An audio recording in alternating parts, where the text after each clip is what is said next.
बच्चा लोग, this is Gopal sir and welcome to Edu Boosters. जैसा कि बच्चों का बहुत सारा कमेंट आ रहा था और कॉल करके भी बच्चे पूछ रहे थे, सर बीएससी फर्स्ट ईयर का रिड्यूस नहीं हुआ है क्या? तो हम जूलॉजी के लिए सिलेबस दे रहे हैं और जूलॉजी का हमने बोला था कि नहीं बच्चा हम देंगे। तो भाई अगर रिड्यूस हुआ है तो बीएससी फर्स्ट ईयर का भी हुआ है और जूलॉजी बॉटनी केमिस्ट्री तीनों का हुआ है बेटा। अगर आप फर्स्ट ईयर में हैं तो आप इतना केयर करिए कि बीएससी फर्स्ट ईयर का तीनों जूलॉजी बॉटनी केमिस्ट्री तीनों सिलेबस आपके कॉलेज में आ चुका होगा। एक बार वहाँ से आप संपर्क करें, अपने कॉलेज के टीचरों से मिल जाएगा।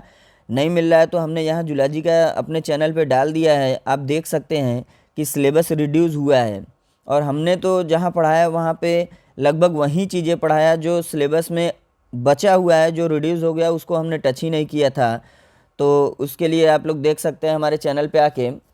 चलिए ज़रा हम बात करते हैं कि BSc first year zoology first paper जो लोअर नॉन का डेटा है इसमें क्या बचा हुआ है और क्या चला गया। तो जहाँ यूनिट फर्स्ट है जिसमें प्रोटोजोआ को आपको डिफाइन करना था, यूग्लिना पैरामीशियम सेम एज, जैसे कि उसकी पूरी डिटेलिंग करनी थी। उसका classification, general character, habit, habitat, physiology, ये सारी चीज़ यूग्लिना में जो हमने पढ़ाया था और जो अभी अगर नीड होगी तो हम पढ़ा भी देंगे, बच्चों को रिवाइज करा देंगे। यूग्लिना पैरामीशियम यहाँ सेम एज बचा हुआ है यूनिट फर्स्ट में। यूनिट सेकेंड में पोरीफेरा में साइकान एक ही एनिमल पढ़ना था, वो बचा हुआ है।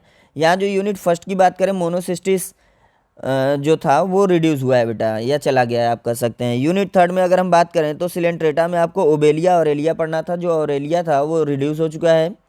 टीनोफोरा में आपको ओनली टीनोफोरा का साइलेंट फीचर यानी कि जनरल कैरेक्टर पढ़ना है, तो वो ईजिली है। आप जनरल कैरेक्टर 10-12 ठो किसी एनिमल का बनाना सीख लिए होगे, नहीं सीखे हो तो हमारे चैनल पे हम बता देंगे। देन अगर हम बात करें फोर्थ यूनिट की, तो फोर्थ यूनिट में बचा हुआ है आपका जहाँ पे फैसियोला, लिवर फ्लूक और टीनिया सोलियम आपको पढ़ना होता था, तो टीनिया सोलियम एकदम रिड्यूस हो गया है। फैसियोला हिपेटिका बचा है और देन बचा हुआ है जो हुक वर्म एंसाइलोस्टोमा। तो अगर इसमें कुछ टॉपिक रह गया होगा तो हम इसको डिस्कस करेंगे चैनल पे ही। जो बच्चे बार बार कह रहे हैं कि सर आपने इसको छोड़ दिया है, तो हम उसको करा देंगे। देन अगर हम बात करें जूलॉजी सेकेंड पेपर की, तो यहाँ हायर नॉन कार्डेट है। हायर नॉन कार्डेट में एनीलिडा टू कैनोडर्मेटा हम लोगों को पढ़ना होता था। और इसमें जो आपकी यूनिट फर्स्ट है यहाँ पे एनीलिडा नेरिस, यूनिट सेकेंड में पालियोमान प्राण, देन थर्ड में पाइला। ये तीनों में एक एक एनिमल है, तो एक एक तो आपको ऑलरेडी पढ़ना ही पड़ेगा, बहुत ज़्यादा है नहीं। जो फोर्थ यूनिट था यहाँ पे आपको पूरा डिटेल पढ़ना था या गायनोडर्मेट्स में, तो यहाँ पे सब कुछ रिड्यूस हो गया है। ओनली वाटर वेस्कुलर सिस्टम, यही चीज़ नहीं समझ में आया कि यहाँ पे बस एक ही क्वेश्चन जो हमेशा पूछा भी जाता था, ये water vascular system repeated question होता है। और इस बार आपको श्योर एंड सर्टेन बताएं कि इसको लिख के रख दो, ये क्वेश्चन श्योर एंड सर्टेन आपका आना है 10 नंबर में, श्योर कर लो। वाटर वेस्कुलर सिस्टम, इसका हम एक वीडियो बना के अपने चैनल पे डाल देंगे, वो आप लोग इस पेपर से जान लीजिए कि आपका 10 नंबर श्योर एंड सर्टेन आएगा फोर्थ यूनिट से, वाटर वेस्कुलर सिस्टम।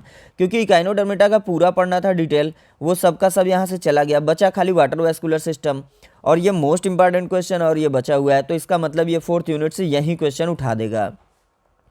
देन अगर हम बात करें जूलॉजी थर्ड पेपर की, जिसमें सेल बायोलॉजी एंड जेनेटिक्स होता था, तो सेल बायोलॉजी एंड जेनेटिक्स में सेल बायोलॉजी जो फर्स्ट सेल बायोलॉजी की बात हम करें यूनिट फर्स्ट में, तो structure and function of cell, जो कोशिका की संरचना और इसकी कुछ क्रियाओं को आप बचपन से पढ़ते आए हैं, जो कोशिका कैसी होती है, प्रोकैरियोटिक यूकैरियोटिक, उसकी बस संरचना आपको याद करना है बेटा। और उसके नॉर्मल से फंक्शन बस अगर जान गए तो आप समझ लो यहाँ से 10 नंबर पाने के लायक हो। Then ultra structure of plasma membrane, 3 ठो प्लाज्मा मेम्ब्रेन होती है, वो तीनों बची हुई हैं, बस इसमें कुछ नहीं है, सेल का संरचना और उसके बाद 3 ठो प्लाज्मा मेम्ब्रेन पढ़ लिए तो समझ लो यूनिट फर्स्ट से आप 10 नंबर पा गए। देन यूनिट सेकेंड में अगर हम बात करें तो सेल के अंदर जो चीज़ें पाई जा रही थी, mitochondria, Golgi body, nucleus, ribosome, endoplasmic reticulum, ये भी नहीं कि अब पूरा पूरा पूछा गया है, बस यही 4 ठो रखा गया है इसमें। मतलब ये पहले से ही है कि इसमें बहुत सारी चीज़ें नहीं है। माइटोकांड्रिया के बारे में आपको पढ़ना है, इसकी संरचना, अगर आपको कुछ नहीं मालूम है तो इन चीज़ों की संरचना याद कर लो, स्ट्रक्चर याद कर लो, mitochondria, Golgi body, nucleus, ribosome, endoplasmic reticulum. और स्ट्रक्चर पढ़ने से बेसिकली उसकी नेमिंग के बारे में जो भी दिया होगा, मिनिमम 10 वर्ड्स तो आपको मालूम ही होगा कि आप लिख सकते हो बेटा। तो 10 वर्ड्स भी अगर किसी के बारे में लिखोगे तो बहुत लिख लोगे, लेकिन प्लीज़ उससे ज़्यादा पढ़ने की कोशिश करिए।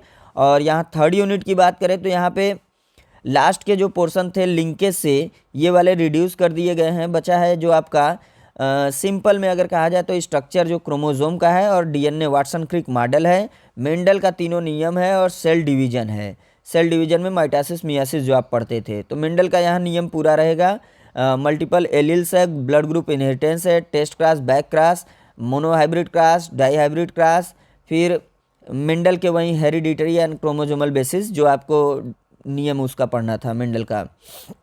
देन अगर हम बात करें फोर्थ यूनिट की, तो फोर्थ यूनिट में यहाँ जो है वो लास्ट का कुछ पोर्शन हट गया है, जेनेटिक्स 2 जिसको बोला जाता है, सेक्स डिटर्मिनेशन है, सेक्स डिफ्रेंशिएशन है, देन ये prenatal detection of genetic disease, यानी जेनेटिकली जो डिजीज़ होते हैं वो यहाँ पे है, कुछ बहुत ज़्यादा है नहीं, और सेक्स लिंक्ड कैरेक्टर।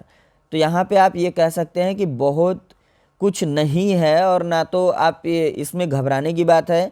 अगर यहाँ से आप सिर्फ सेक्स डिटर्मिनेशन डिफरेंटिएशन पढ़ लेते हैं अच्छे से, और यहाँ मेंडल का तीनों नियम, वाटसन क्रिक मॉडल, क्रोमोसोम का स्ट्रक्चर, ठीक है, डीएनए का और क्रोमोसोम का अच्छे से स्ट्रक्चर, और यहाँ मेंडल का तीनों नियम, मोनोहाइब्रिड डाईहाइब्रिड तो आपको बेसिक सी मालूम है। यहाँ 4 ठो जो दिया गया है, mitochondria, Golgi body, nucleus, ribosome, endoplasmic reticulum, इनको। देन अगर हम बात करें यहाँ प्लाज्मा मेम्ब्रेन 3 ठो है उसको, और ये सेल का स्ट्रक्चर एंड फंक्शन, तो आपका ये हो जाएगा कंप्लीट। तो ये बस नॉर्मल सी चीज़ें थी जो बच्चों को चाहिए था, हमने इसको डिस्कस कर दिया बेटा।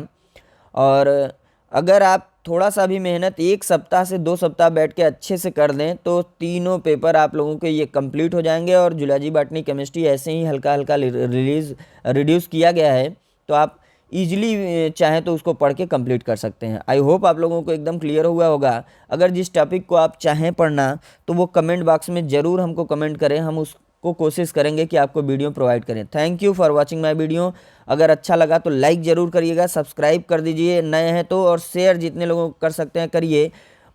और हो सकता है हम इस पे जूलॉजी का सारा पेपर रिवाइज कराएं। ठीक है, thank you for watching my video.